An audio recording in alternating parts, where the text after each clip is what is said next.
Eureka!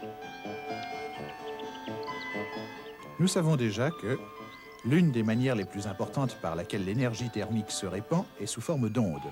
Des sources de chaleur telles que le soleil, un feu ou une cuisinière émettent des ondes dans toutes les directions, comme si chaque onde était un rayon, en latin radius, d'une roue. C'est pourquoi ce troisième type de transmission de chaleur s'appelle la radiation. Et maintenant, le spectre de la radiation. Quand il fait chaud, tu as l'impression d'avoir plus chaud si tu es habillé en noir que si tu portes du blanc. Est-ce que c'est une idée que tu te fais? Ou alors, est-ce que les vêtements noirs sont réellement plus chauds que les blancs? Qu'est-ce que la couleur pourrait bien avoir à faire avec la chaleur? Qu'est-ce que c'est que la couleur, après tout? Pourquoi les tomates sont-elles rouges? Ou les oranges oranges? Ou les boutons d'or jaunes? Les petits pois verts? Les bleuets bleus? Ou les violettes violettes? D'où viennent toutes ces couleurs? Elles viennent de la lumière elle-même. Toutes les couleurs existent dans la lumière blanche. Vérifie. Va dans une pièce sombre. Ouvre une fente dans les persiennes et laisse pénétrer un petit filet de lumière. Maintenant, mets un prisme de verre dans ce filet de lumière. Regarde les couleurs. Rouge, orange, jaune, vert, bleu et violet. La lumière blanche est faite de tout ça. Quand la lumière projette toutes ces couleurs sur une tomate, la tomate absorbe chacune des couleurs, sauf le rouge qu'elle reflète. C'est pourquoi les tomates ont l'air rouge. Il en est de même avec les oranges. Elles absorbent toutes les couleurs, sauf l'orange qu'elles reflètent. Alors les oranges ont l'air orange. Les boutons d'or ne reflètent que le jaune. C'est pour ça qu'ils ont l'air jaunes. Il se passe la même chose avec les petits pois, les bleuets et les violettes.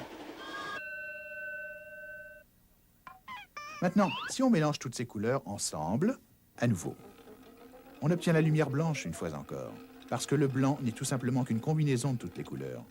Ton complet blanc apparaît blanc parce qu'il n'absorbe aucune des couleurs. Il les reflète toutes. D'autre part, ton complet noir apparaît noir parce qu'il absorbe toutes les couleurs. Il n'en reflète aucune. Le noir, c'est simplement l'absence de toute couleur. Mais qu'est-ce que tout ça a à voir avec le fait que le noir soit chaud et que le blanc soit frais? Bon, eh bien, quand le soleil dégage des ondes d'énergie thermique, ces ondes se présentent sous de nombreuses et différentes formes qui constituent un genre de ruban ou spectre d'ondes d'énergie qui vont des ondes radio aux rayons X et aux rayons gamma. Une partie de cette énergie thermique est visible. Il s'agit des ondes de la lumière, composées de toutes les couleurs. Mais celle-ci n'occupe qu'une petite partie du spectre de la radiation. Le reste du spectre n'est pas visible du tout. Il existe par exemple une radiation invisible juste au-delà ou au-dessous du rouge. Puisqu'en latin au-dessous se dit infra, on appelle cela radiation infrarouge. Alors, la plupart de l'énergie thermique émise par le Soleil nous parvient et de la partie visible et de la partie infrarouge du spectre. Et voilà pourquoi le noir est chaud, parce que non seulement il absorbe l'énergie thermique des couleurs visibles, mais ce faisant, il tend en même temps à absorber beaucoup de l'énergie thermique des radiations infrarouges invisibles. Réciproquement, le blanc est frais parce que non seulement il reflète l'énergie thermique des couleurs visibles, mais ce faisant, il tend aussi à refléter une grande quantité de l'énergie thermique des radiations infrarouges invisibles. Alors maintenant, tu sais que la couleur a vraiment quelque chose à voir avec la chaleur. C'était pas une idée que tu te faisais. Tu sais aussi ce qu'on trouve au bout d'un arc-en-ciel? C'était pas un trésor, c'est la radiation infrarouge.